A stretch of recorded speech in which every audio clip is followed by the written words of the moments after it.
Assalamualaikum warahmatullahi wabarakatuh. Wadia balad dongeng Ki Agus Jago di mana wae ayana. Alhamdulillah wa syukru ala ni'amillah.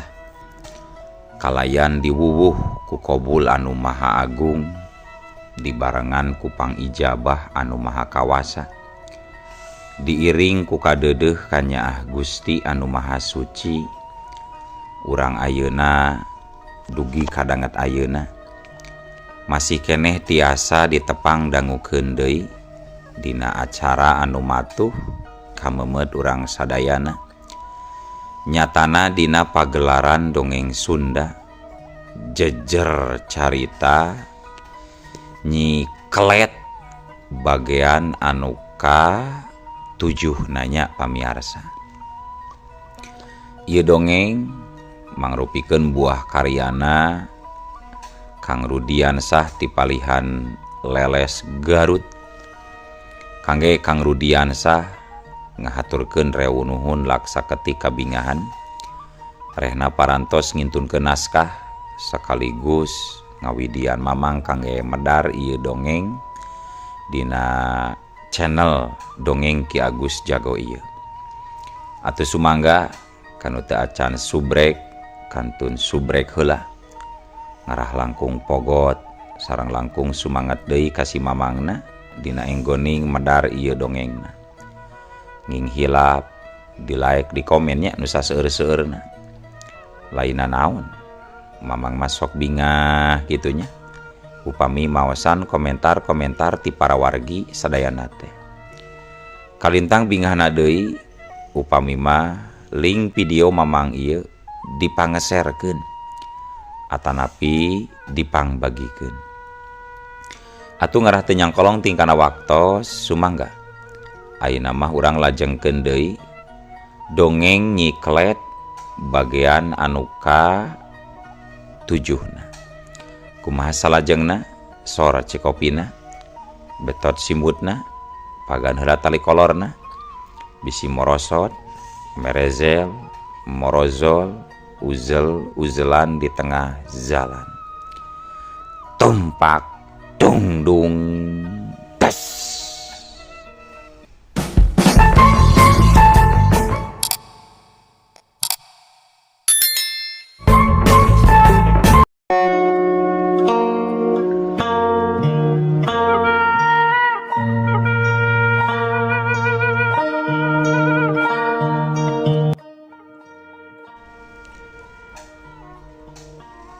Omat ujang ye dengegeun ujang di luar kade sing panceng ulah aya nu nepi ka malaweung bisi karanjingan ku lelembut anu ngageugeuh di ieu tempat.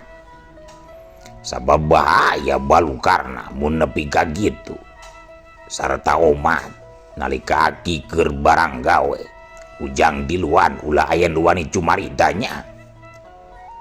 Cek Sudin tah papadon heula. Oh, sumuhun, mangga ki mangga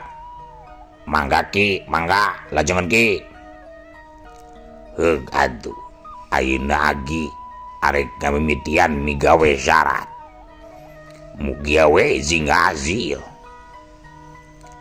Sanggeus kitu Ki Sudin tah harita nyenget menyan paladug we. Menyan dibeuleum dina parukuyan. Mereka ngeluun seungit nyambuang minuhan eta tempat. Bari bibirna kunyam-kunyam mapatkeun jampe pamakena. Ilmu khusus paranti ngambat para lelembut. Dina kayaan keur kitu Ajid jeung Jang Apud katut si Poleng gancang nenangkeun getaran hatena anu dagdigdu. Bari babacaan sabisa-bisa supaya maranehna teu ngarasa teuing keung ku kaayaan. teu lila disabudeureun eta tempat Gelebug. Seor. Seor. Seor. ngadadak aya angin ngagelebug tarik pating saleor nebak kana tatangkalan anu katempo pating pelenod jiga nu arek runtuh dituturkeun ku sora bebaungna ajag leuweung hawar-hawar kadenge ti kajauhan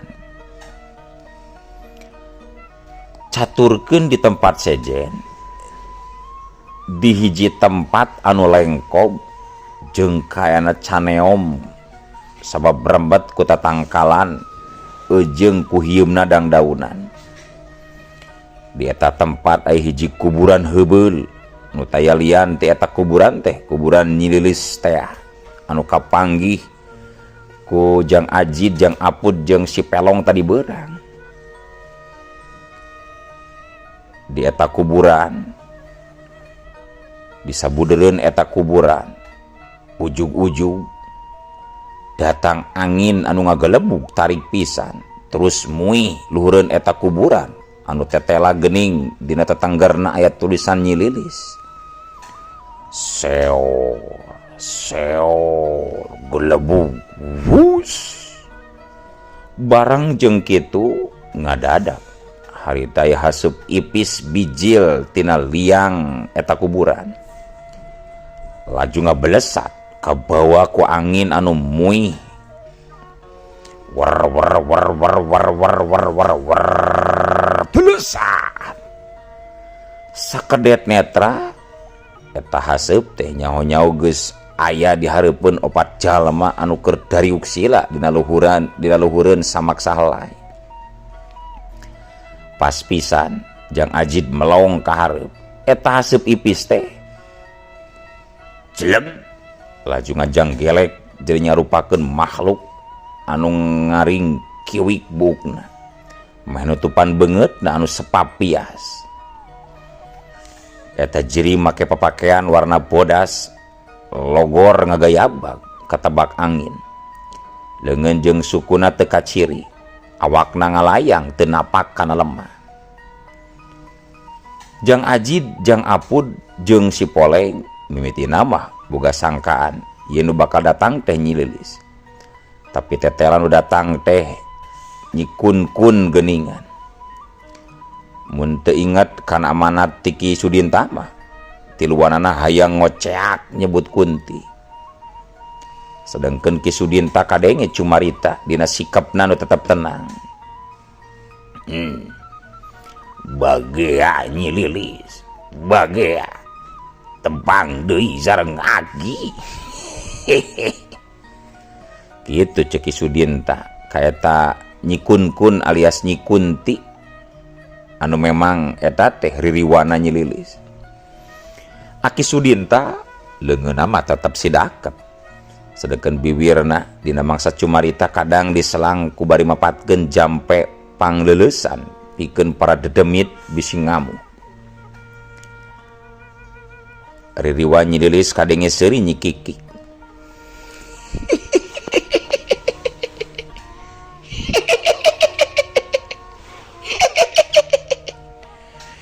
Aki nyuninta mane nyaon ngonang ngabni ka nyeungi. Cek Nyi Lilis sorana semu ngirung bari neuteub seukeut ka Ki Sudinta. Aki Sudinta ati-ati naker dina ngomongna teu asal jeplak bae dina cumaritana bisi nimbulkeun mamalah. Nyi Lilis, abunten sadajana aki ye bade ngaganggu. Langsung we nya kana intina. Agi teh bade nyarios ganyai pikeun nembrageun pamundut.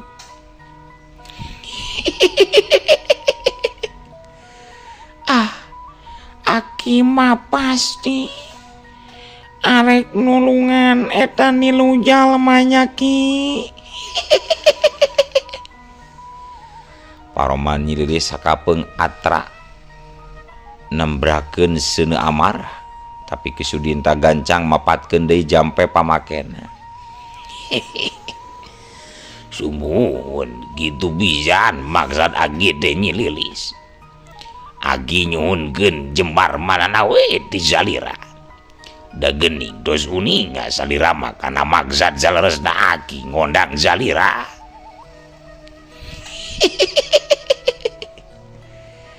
Eta tilu jalma teh geus jadi kabogoh wingki. Ngadenge Nyi Lilis nyarita kitu, Kebeg nu tiluan pating karebeg kaget. aduh apes pun apes. Urang payu teh lain kawe geulis bet kajurig pun. Nyaan apes pisan hirup uing pun euy. Harewas si Ajid. Sanasib jid euy. Urang saideologi teh aslina ieu mah rajeun teh nu bogoheun bet jurig euy. Aduh. Cek Jang Apun. Duana jadi terus pating harewas ku coas kacewis. Bari awakna ngalaleper. Heh, yeuh. Sakumaha syukuran maneh teh dulu. Payu kajurig oge tong aral sia teh daripada can kawin-kawin sia. Cek si Poleng nimbrung ilu ngomong. Ulah kitu ngomong teweng euy. Jika nu mau puas gening dirinya maka dewek duan teh. Atau mana-marenya dewek dipika bogo kunti jurig sia. Kitu-kitu wae mana mah ambek. Tenang we tong baperan sia teh. Hop. Cek si Poleng kabang belasan serinya kakak, tapi gancang ditahan ku dua leungeunna. Katempo nalika si Poleng rek seuri, sapasang panon Nyi Lilis anu semu JR tembong mureleng ka si Poleng. Jeung teuing ti mana datangna, dina dampaleungeun Nyi Lilis anu kahalangan ku baju bodasna nu logor ngadadak aya bancet terus ditiupkeun ka si Poleng. Fuh, ting. Bancet di leungeun Nyi Lilis teh terus ngaleungit laju pindah kana jero kolor si Poleng. Aw, aduh, tiis, aduh, getek, aduh, cacakar si, aduh, isi otong, aduh. Si Poleng nepi ka langsung cangkat tina tempat diukna bari ngajeret teh. Serta gancang nungkupan palangkakanan aku dua leungeun.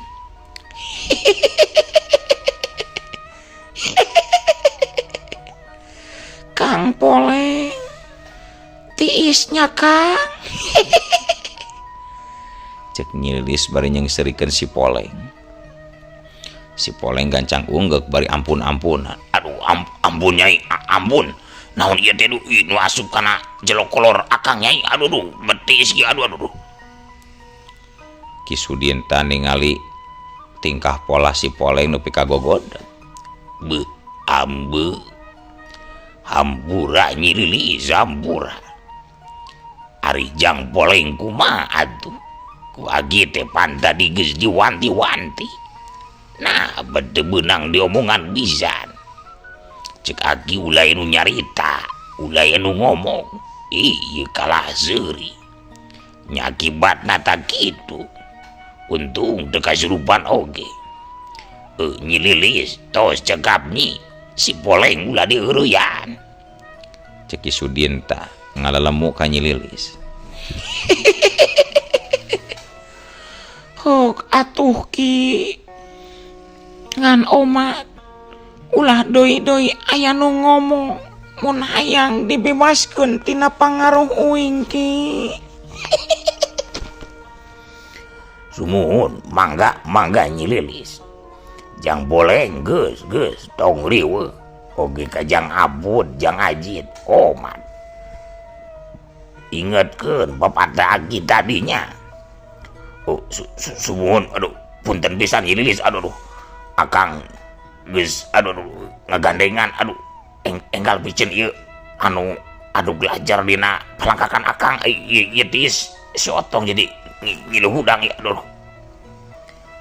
Hok Kang Poleng, ku abdi ayeuna dicokot deui eta nu nangkot dina palangkakan teh Kang Pole. Cek Nyi Lilis bari leungeun katuhuna namprak ka hareup. Sacrak. Cepet naker bancet nu asup kana kursi Poleng bari gugurubugan geus pindah deui kana leungeun Nyi Lilis terus ngaleungit. Si Poleng cager deui teu jejeretean ka wastadi, laju terus diuk deui dina urut tempat anu bieu. Sok ayeuna mah geus tenang. Hayang kumaha deui ti diri kuring? Cek Nyi Lilis. Dumun sapertos anu tos dicarioskeun nembe we Nyai. Aki mah hoyong ieu tilu jajaka teh tiasa bebas tina bau khusus nu kusalira kantos dibidamel. Oh, kahayang aki jeung eta tilu jalma kukuring ditedunan ki. Tapi mun lain aki nu menta bantuan, kuring moal teu daek teu sudi abrig-abrigan pikeun nohonanana ki. Sumun nuhun pisan Nyai. Hatur nuhun kana beratosanana salami ieu. Aki ngaraos reueus margi salira tos ngartos kana kahoyong aki. Ki Sudinta teu oleh leuleuy nyaritana teh sanajan ka bangsa dedemit. Gancangna carita, Nyi Lilis terus nyumponan kana pamenta Ki Sudinta. Sanggeus kitu mah geuleuyeung, Nyi Lilis ngageuleuyeung ka tukangeun Jang Ajid, Jang Apud katut si Poleng. Tel dapaleungeun Nyi Lilis anu ranggoas karasa camewek tiis teh bari sepapias terus ngarampa punduk si Poleng. Gurubug si Poleng ngagurubug lantaran kana pundukna anu antal camewek. Tapi si Poleng kapokeun teu wani deui nyuara, tetep nahan kayaan. Kajadian saterusna memang matak aneh. Si Poleng satu tas pundukna diantelan dampaleungeun Nyi Lilis. Harita langsung utah uger miceun eusi pejit anu kungsi kahakan ku manehna waktu di imahna Nyi Lilis teh tadi peuting. Geus kitu mah Nyi Lilis pindah ka Jang Apud katut Jang Ajid. Sarua nu duaan oge tuluy arutah uger. Saenggeusna dicabak pundukna ku Nyi Lilis. Teuing elmuna Ki Sudinta teh memang hebat. Nepi ka caritaanana katurut pisan ku Nyi Lilis. Buktina Nyi Lilis ngabebaskeun panyirian ti tilu eta jalma. Sabab biasa nama ari bangsa lelembut mah mun dititah ku jalma teh sok aya deui pamrihna. Tang kalayang. Harita Nyi Lilis terus ngalayang ka tempat urut Nabi. Pok nyarita ka Ki Sudinta. Ki Sudinta, Sumun ieu agi Nyai kumaha? parentahkeun ku aki, parentah ti aki, kukuring geus dicungpona. Ayeuna kuring arek idin balik deui ki. Oh mangga Nyai mangga. Bade mios mah mangga. Wilujeng mangkat. Mudah-mudahan salira Nyai tenang di alam kalanggengan, dicaanggeun di alam keabadian, ditebikeun tina alam anu rupek tur sempit. Amin. Nuhun pidoana ki, nuhun. Las Jirim Nyi Lilis ngiles nu ayang kur haseup laju hiber ninggalkeun Ki Sudinta sapara kanca dipiri ku angin anu ngagelebug tarik katut sora aja geleuweung anu babaung kadenge ti kajauhan. Ki Sudinta oge sebenarnya mah teu hayang lila-lila di dinya. Geus jempling kitu mah kayaan. Gancang ngajakan Jang Ajid sabatur-batur mulang deui ka imahna. Cag tunda lalampahan Jang Ajid sapara kanca nu keur aya di imahna Ki Sudinta. Ayeuna urang caturkeun ririwana Nyi Lilis anu harita ngarupakeun Haseup Ipis nu ngablesat pikeun terus mulang ka alamna nyaeta tempat gesan nunggu poe akhir. Dijajabkeun ku ngagalebugna angin peuting katut ajag leuweung anu bebaung ti kajauhan teureun-eureun. Di tengahing lalampahan ngadadak eta Haseup Ipis jalemaan Nyi Lilis teh ngadon muih di awang-awang henteu tuluy maju. Lantaran dipegat ku cahaya warna beureum anu ngagurilap sagede kaleci marmer. Meh bareng Haseup Ipis jeung eta cahaya warna beureum tarurun ka handap. Jeleg-jeleg. Laju duanana ngajanggelek jadi dua jirim anu terus adu hareupan. Nyi Lilis mencerong seukeut ka eta jirim nu make jubah hideung. Bukna ngarumbai panjang, sadengkeun beungeutna katutupan ku cadar beureum. Nu katembong sorot panonna we bungkul nu gulal giler semu galak. Tur dina potongan awakna mah jelas eta nu make cadar beureum teh pangawakana awewe. Nyi Lilis katingali paromana ngemuka kaget jeung dumasar tina rasa kakagetna eta. Munggu jadi mawa pangaruh pikeun wujud aslina Nyi Lilis. Tadi mah Nyi Lilis teh make baju sing sarua bodas, beungeutna sepapias tur dampal sukuna ngalayang teu napak kana lemah. Tapi bareng jeung timbulna rasa kakaget, jirim Nyi Lilis jadi robah, estu ngarupakeun jelema anu saujratna kalayan make papakean anu singset. Nyi Lilis beuki seukeut mencerong kata jirim bari nyarita. Nyi Suryati, cukup. Ulah ngaganggu bae ka kuring. Kuring geus soream sabenerna mah urusan jeung anjeun. Geus soream ilu biung kana alam kahirupan manusia numutkeun parentah anjeun. Kuring hayang tenang di alam tempat pikeun nungguan poe akhir. Geus anjeun ulah ngatur-ngatur ka kuring. Cek Nyi Lilis ka eta jalma nu tetela Nyi Suryati geuningan eta teh musuh bubuyutanna Nyi Lilis.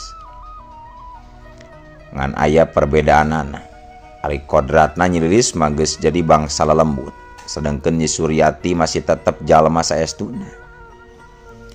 Lilis, kunaon Andika daek wae dititah ku jalma nu ngaran Ki Sudinta? Pan kuring teh geus pepeujeuh ka Andika. Teu meunang daek diparentah deui ku jalma sejen selain ti ku diri kuring. Na teu ngarti anjeun. Cek Nyi Suryati ngalisankeun perkara nu memang teu panuju lamun Nyi Lilis masih kene daek diparentah ku jalma sejen. Hampura Suryati, kuring hayang tobat ayeuna mah. Jeung hayang tenang ngalakonan nunggu poe pangwang walesan.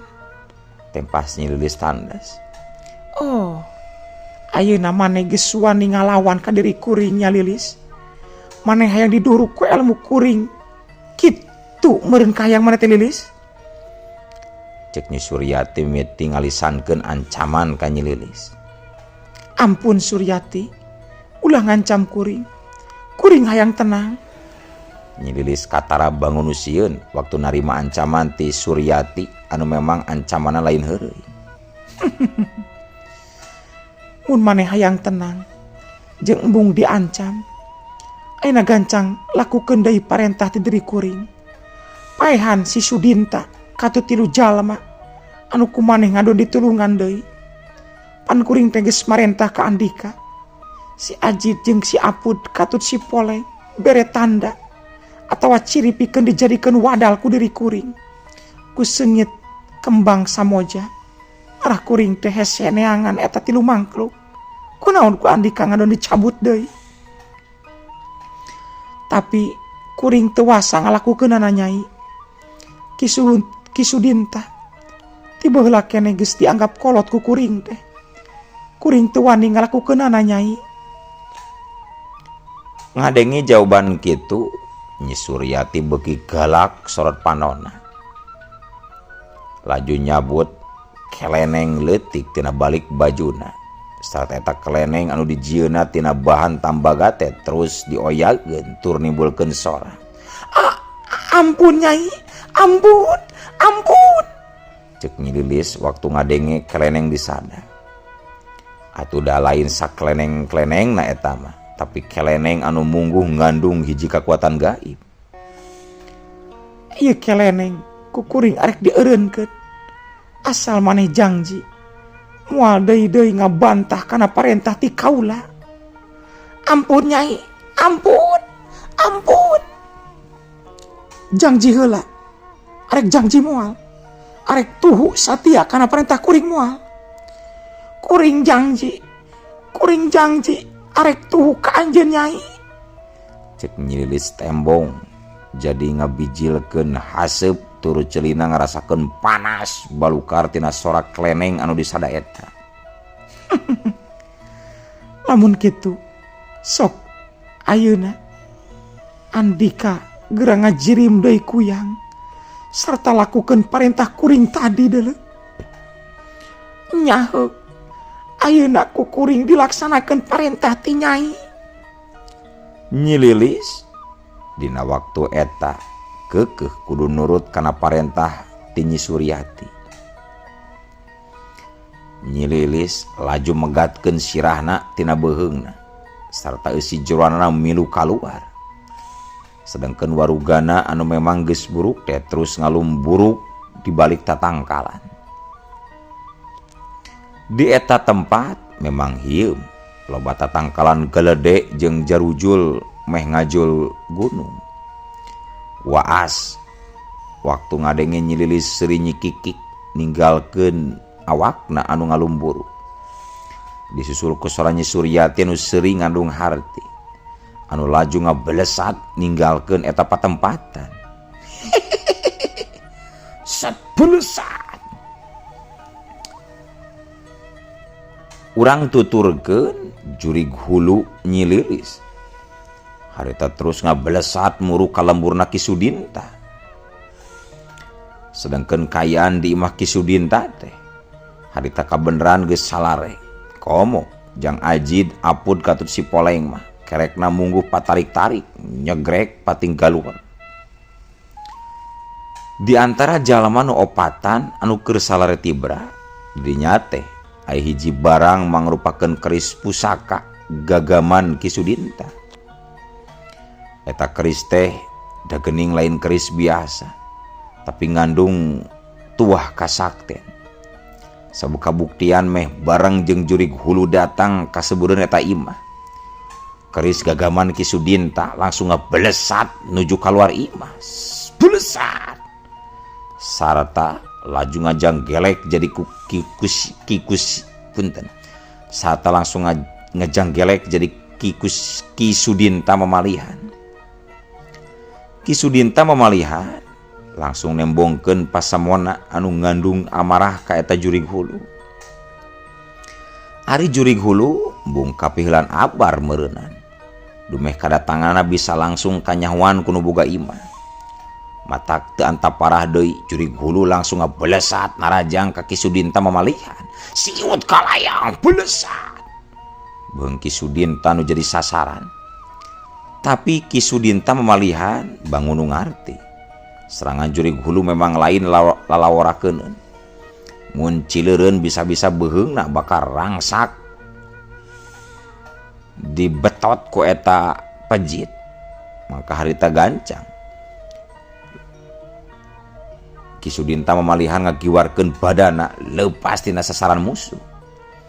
Barang jeung kitu Ki Sudinta gentak sapasang leungeunna ngarawel pejit eta jurig hulu. Satgeup kalawang blug. Jurig hulu kadenge ngoceak sabab karasa nyerieun lantaran ku Ki Sudinta terus dibebeutkeun kana lemah satarikna.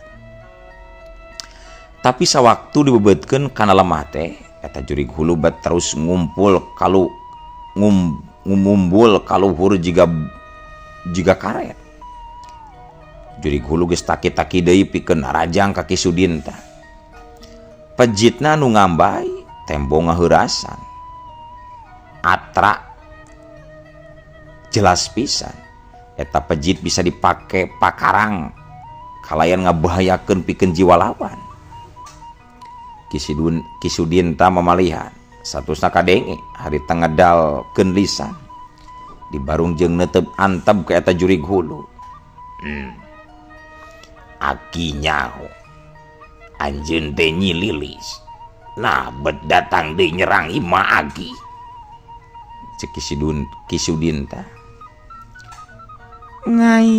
Ngayang maehan nyane aki-aki. Sakalian jeung tamu ilaing anu tiluan. Dasar jurig nurus tunjuk betaya kakapok maju sia setan dipepejet jaku ngaing mah. Cek Kisudinta mamalihan muncak amarahna. Jurig hulu nu memang geus saega deui diri pikeun maju langsung nyebrut narajang ka Kisudinta siut pelesat. tapi dina nalika keur kitu na atuh ari ujug-ujug waktosna kabujeng seep wadia balad dongeng Ki Agus Jago keun atunya ya dongeng teh urang cekapkeun heula we dugi ka dieu. Insyaallah enjing pageto baris dilajengkeun deui. Atuh ku kitu ku kieuna mamang sejamit mungkur amit mundur ti payunan para wargi sadayana. Hayu Assalamualaikum warahmatullahi wabarakatuh.